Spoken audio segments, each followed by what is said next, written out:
Hi folks, thanks for joining me. Sorry about my rather frumpy looking jersey. My wife and I are having an argument about whether to put the heating on today, and I've decided it's cold and she's decided I'm wrong. Just do some press up, she says, that'll warm you up. Cheeky bitch. Anyway, she won, I've got my jersey on. So tonight, just a little bit of gypsy jazz flavour stuff. I've not got much to say, so we'll probably just get straight on to the guitar lesson. Except to say this guitar gets probably too much exposure on my YouTube channel, but when I think about it, it's not its fault. It's just probably the best guitar I have, and the one that most represents how I like to play these days. 2017, if anybody wants to know, custom shop 2017, back before the prices were too crazy. And as soon as I got it, well, within a year, I'd swapped out that for a hotter pickup. It's a Seymour Duncan £1/4, and got the local tech to route the neck or the neck pocket for a bare knuckle Stormy Monday. So that's what you're hearing. And the Roland, I haven't actually turned on the Cornell since I got the Roland, but that's no reflection on the Cornell. It's just that this is so damn consistent and easy. I just there's no warm-up period, you just switch it on and off you go. And I like it, I really like it. Maybe part of the reason for not turning the Cornell on is because I know that when I do, I'll go, oh, I'm home, what a sound. But at the moment, me and my Roland are getting on very fine, thank you very much. Let's do the guitar lesson. So the whole thing's based around kind of these gypsy jazz chords we've all heard before. So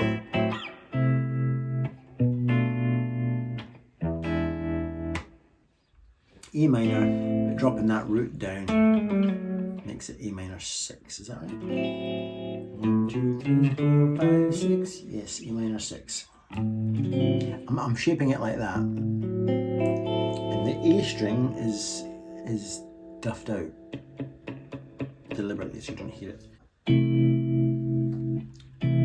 This is floating, so I'm just 1/8 of the key string. There's what makes it the A chord, just my A and D strings barred at the 7th. So I'm adding this voice leading, you could call it voice leading. That note there's your 5 note. So I've just voice led it, or changed the voice leading. Then this chord, great sound. I'm not playing the A string, and then you can do augmented or any other shape of E you want. I'm going to do augmented. So it's kind of E minor, another voicing of A minor, D minor 6 is my new naming of that, and then an E, or you can raise the 1 a wee bit, or make it an official augmented version, whatever you want, or even a Hendrix, then maybe drop down like that, whichever way you want to do yours, right? Those are the basic chords. And to get us into that, I was just setting the scene in the way that a lot of these, well, I guess Tobias Hoffman might set the scene. As we know, Tobias will set the scene a little bit before he goes into the meat on the bones. So, to scene set, I'm just walking up A minor. But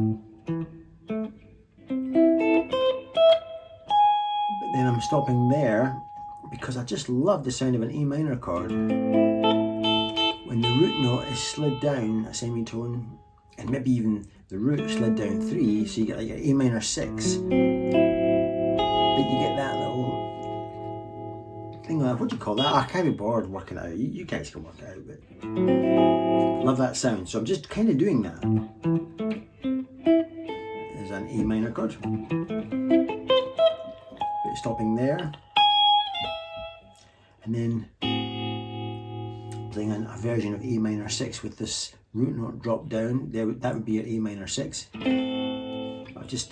I'm playing it like that with an open A string, 5th fret of the G, 7th fret of the B, and then that lovely juicy little spicy note, which is the root note on the top, drop down a semitone to G sharp. I wasn't playing the D string, just that was what that was. Then I think I went, excuse the cat making noises in the background. Just walking down A minor to A minor 6. What's that? It's kind of suggesting I've gone to the 5 chord E, but I guess it's really a play on E augmented. But they've got that clangor of a B string in there, and I've got the open E string as well, so So just a colour on E augmented, or a colour on E.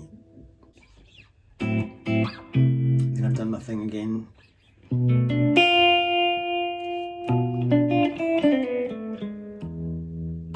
wee harmonic.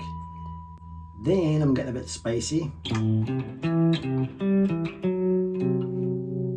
Maybe one of them on top. Just, again, I don't know what scale this is. I'm just picking out notes that suit my ear. If I analysed it, I'd probably find I'm reinforcing the sound of an A minor 6 chord. But I don't really care about that. That's not what drives me. It's this that drives me. So far just blues. Then that's weird. I guess that's probably reinforcing an A minor 6. Then again,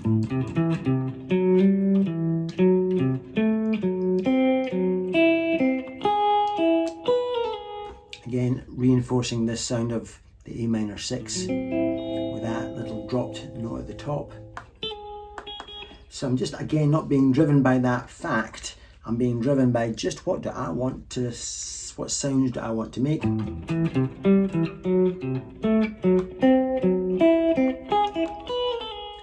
Actually reminds me of Sex and the City, that little bit there. Then I did this.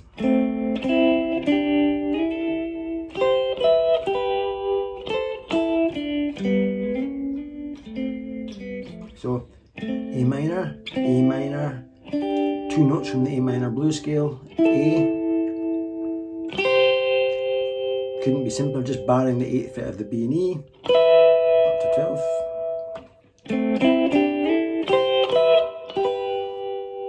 You can see what I'm doing.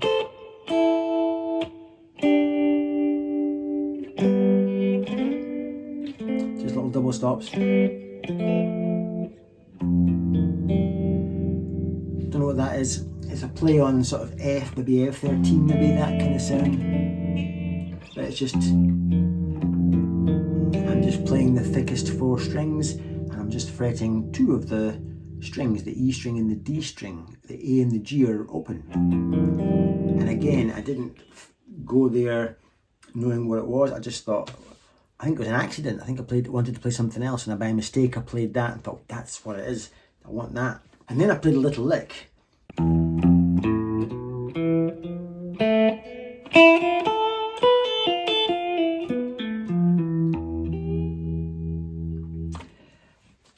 It's just a stock phrase I have that I stole from some YouTube guitar player. I can't remember who it was now.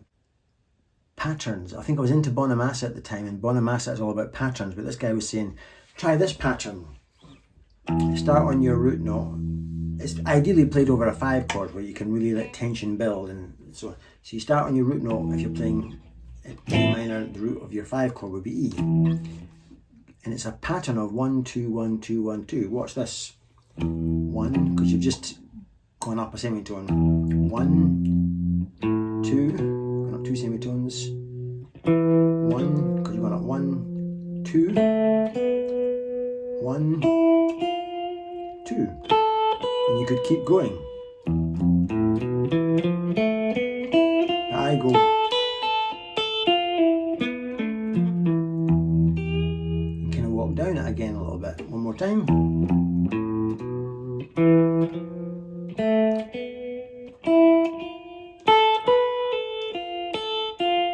Big stretch.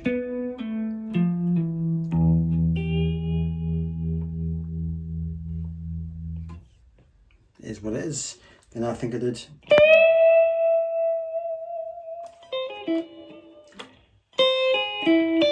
That's a play on that shape there, augmented, which is the same.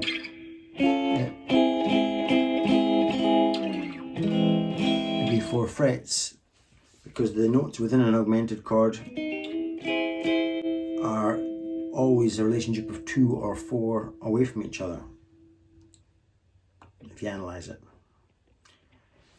If you like analysing stuff like that. So then into my augmented run. Then, what did I do? Then diminish.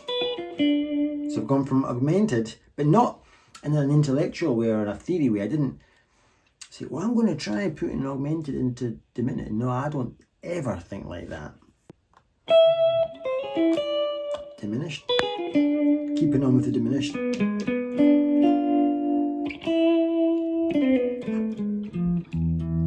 just little notes that appeal to me, and then back into diminish. It's all diminished. Then I go into more off-piste kind of playing here. So that's diminished.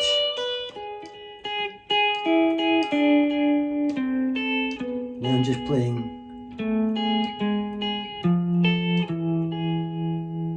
one more time.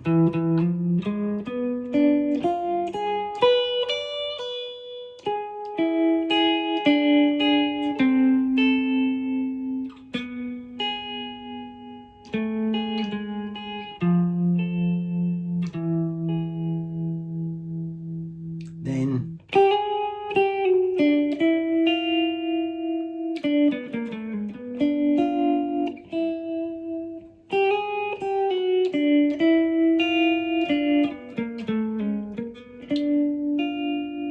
so again, lots of play on diminished, not constantly diminished, but playing with it. That's not diminished. Now I'm setting the scene for diminished.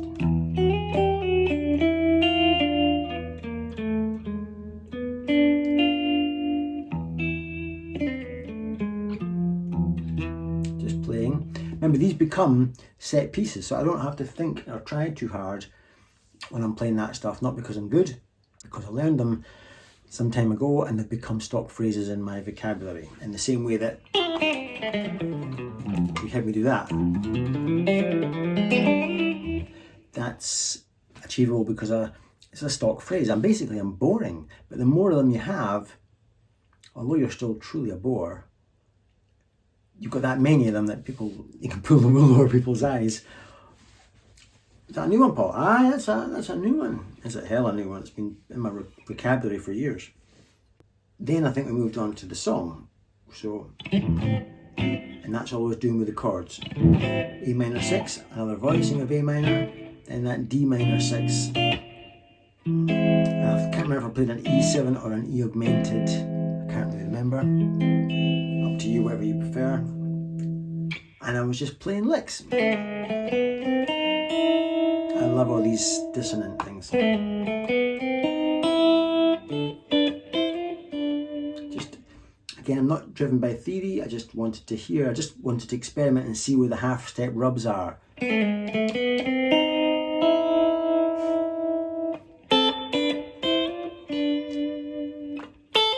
thing's that?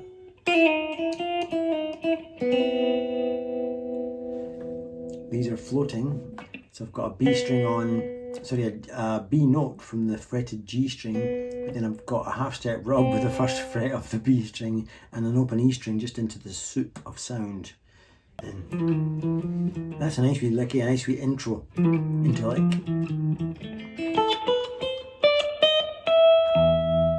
And a similar thing when we go to the 4 chord.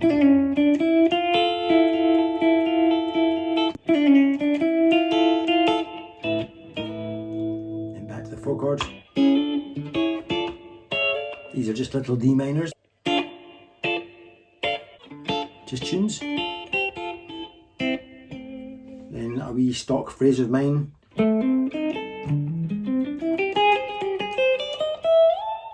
That little lick there, I've played it a few times before now, so we're on the 5, and of course the 5 is where you always want to add your tension.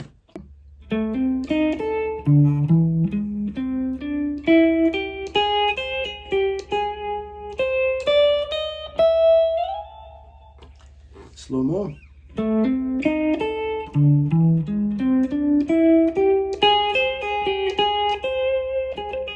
That's a good one.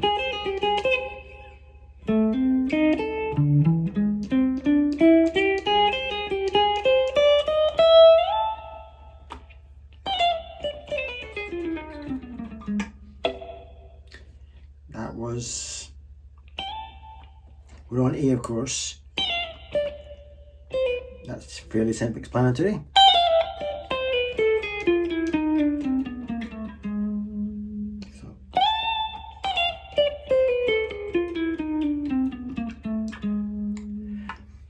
Not every note actually makes sense there, but I needed that many notes to make it that phrase. Then I think I went. So similar kind of flavour. We're on the E, the 5 chord member, so I can do all my tension.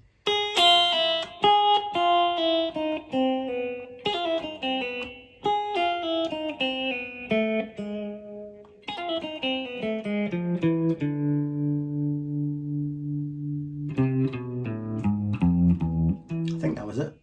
Then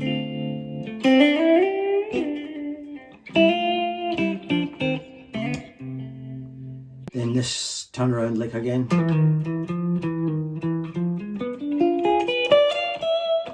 Slightly different turnaround one to the last time, but it's very diminished. Blues. Then this wee trademark lick I've got. I've always done that, you've heard me do that a million times. So it's a play from that position of E minor, which the straight blues scale would have. But of course within that shape you can go up a semitone, down a semitone to get all this kind of stuff.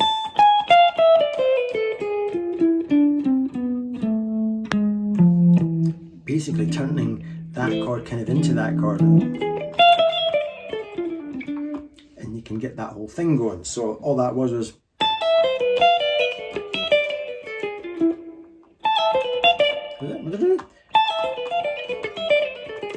yeah.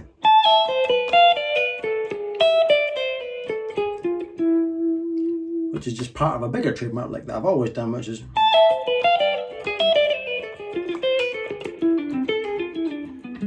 that was my stock phrase that I learned. If I'm putting that in the bank, there's so much real estate in there, there's so much meat on that bone that I can do chunks of it and pull chunks off at any given point.